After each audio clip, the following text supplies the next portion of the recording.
Okay, friends, I am going to post me walking through these ibuprofen example problems from class. So you can refer to this to study. We were given our beautiful ibuprofen molecule, C13H18O2, and the question is, we got our lovely bottle of 33 grams of tablets of ibuprofen. So how many moles of ibuprofen do we have in that bottle? There are multiple ways to tackle each of these questions. I'm going to show you one, maybe two ways for each one. As long as the method that you use gets you to the right answer, I don't care which method you use. Here's one. We got a formula that moles of a substance equals the mass in grams of that substance divided by its formula mass. This term formula mass, I think it confused a few people today. What does it mean? Well, it's basically the sum of the atomic masses of whatever you are working with here. We're working with a molecule. So our formula mass for it is going to be its molecular mass. If we were just working with one atom, it would be the atomic mass of that atom.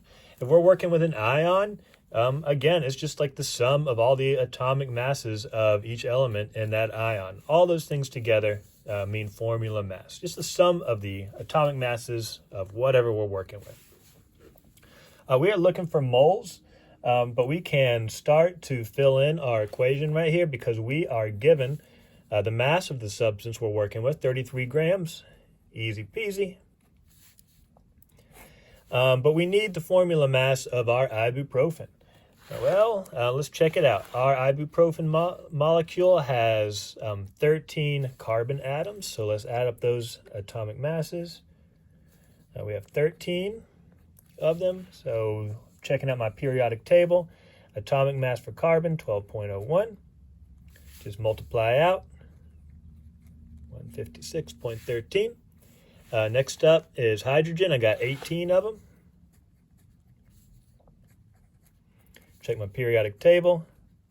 Atomic mass at 1.01. Easy multiplication right there. And 2 oxygens in every ibuprofen molecule. So 2 times atomic mass. I'm going to round it. 32.00.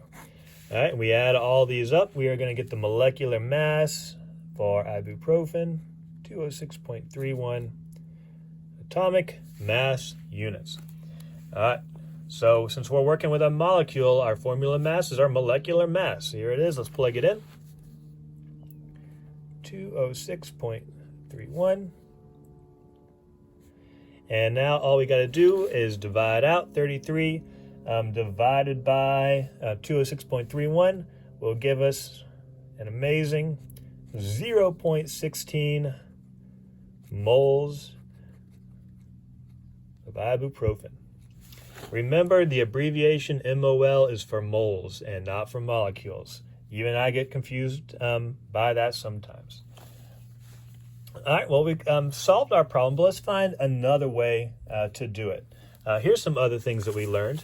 They're on your slides. What is a molar mass? A molar mass is the mass in grams of 1 mole of a substance. And also, it was given to us that a molar mass of anything is numerically equal to its formula mass. Well, what does that mean? All right, let's check it out for our problem right here. I'll copy that over. Molar mass equals the mass in grams of 1 mole.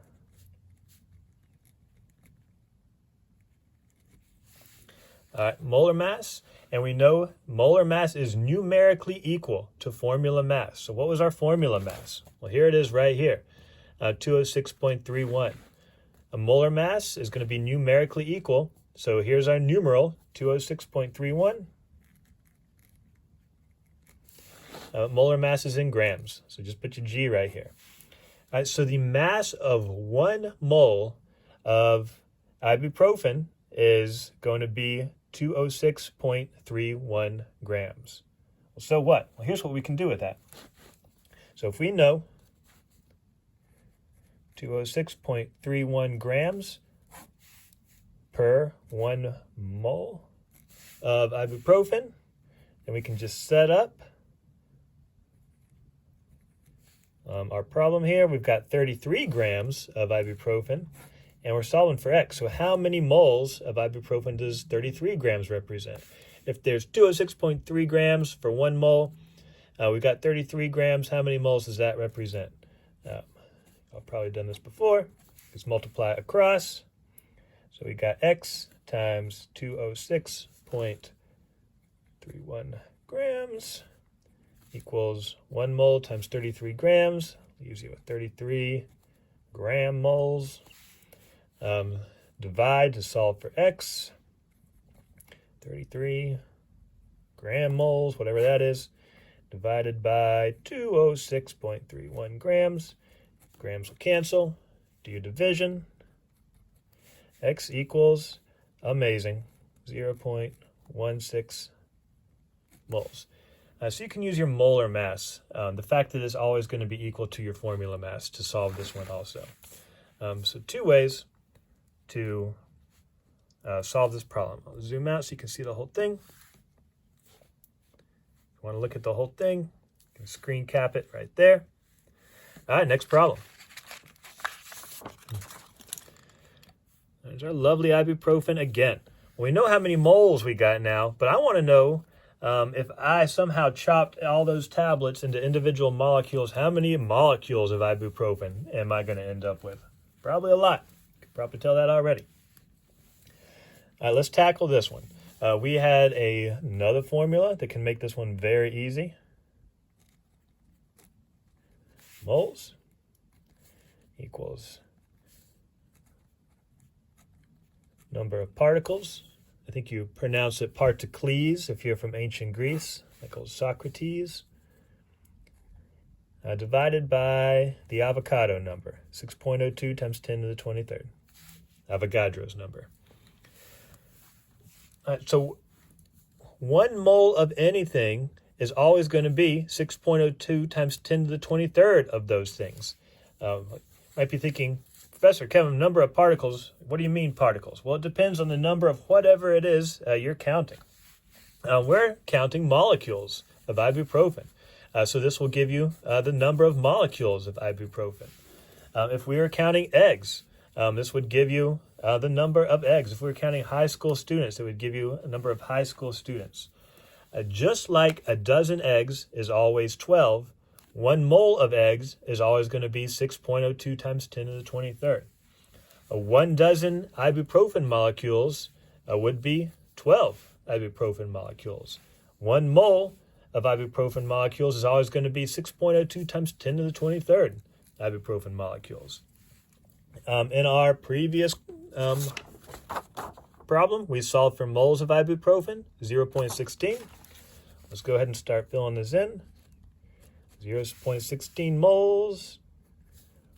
We're looking for our number particles. In this case, it's going to be number of molecules. 6.02 times 10, 23rd. Do our multiplication. And our number of particles is going to be 6.02 times 10 to the 23rd times 0.16, because we have 0.16 moles. That should be 9.6 times 10 to the 22nd. There we go. Easy peasy. So we've got quite a lot of molecules of ibuprofen in our bottle. Last part. All right. We've come this far, but what I really want to know is if I just flip and deconstructed all of my ibuprofen and tried to just collect the carbon out of it, how many grams of carbon could I end up with my 33 grams of ibuprofen? Well, we know right away that it is going to be less than 33 because you can't have more weight of carbon than you have ibuprofen because the carbon is just a part of it. Well, we got some handy formulas for this one. To actually scratch that, not a formula. Here's how I'm going to tackle this. So I know for every one ibuprofen, I've got 13 carbons.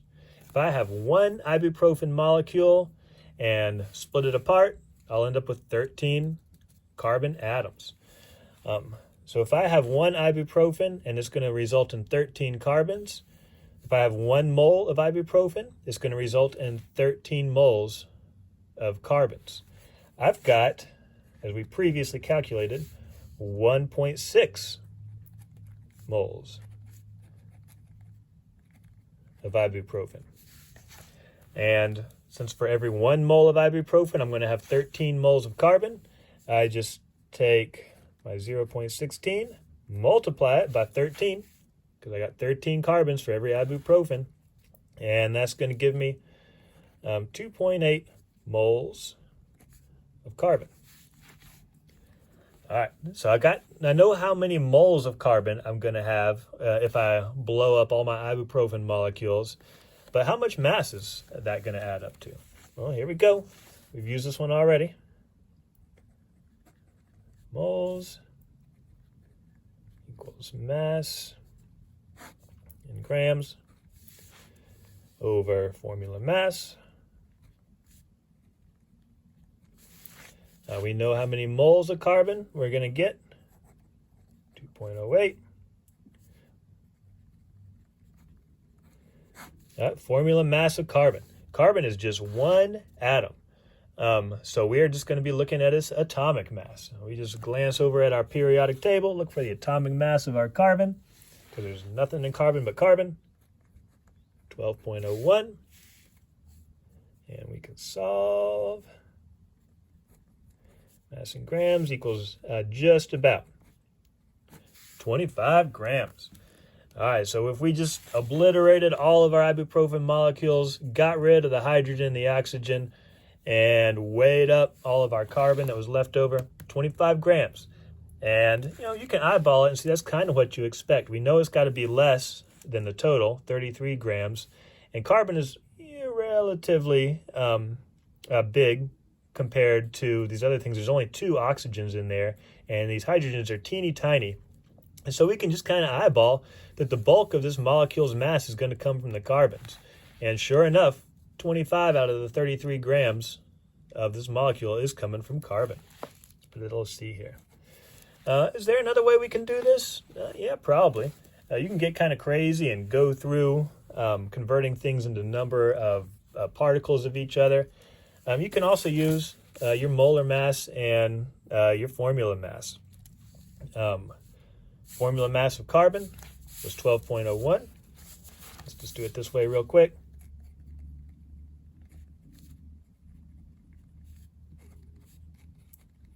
That's AMUs.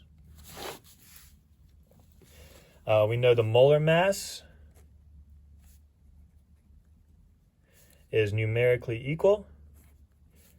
So 12.01 grams per mole. 1 mole of carbon is going to weigh 12.01 grams.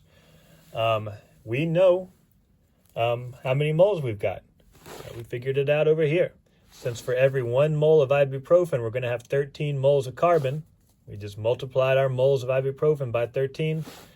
We know we're going to have 2.8 moles. 2.08 moles of carbon. And each one of those moles is going to weigh 12.01 grams.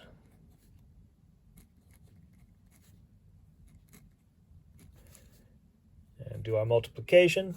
And this will also get us to the correct answer, about 25 grams of carbon. Hopefully, you're able to follow this. Feel free to ask me if you want me to do another set of sample problems. See you later.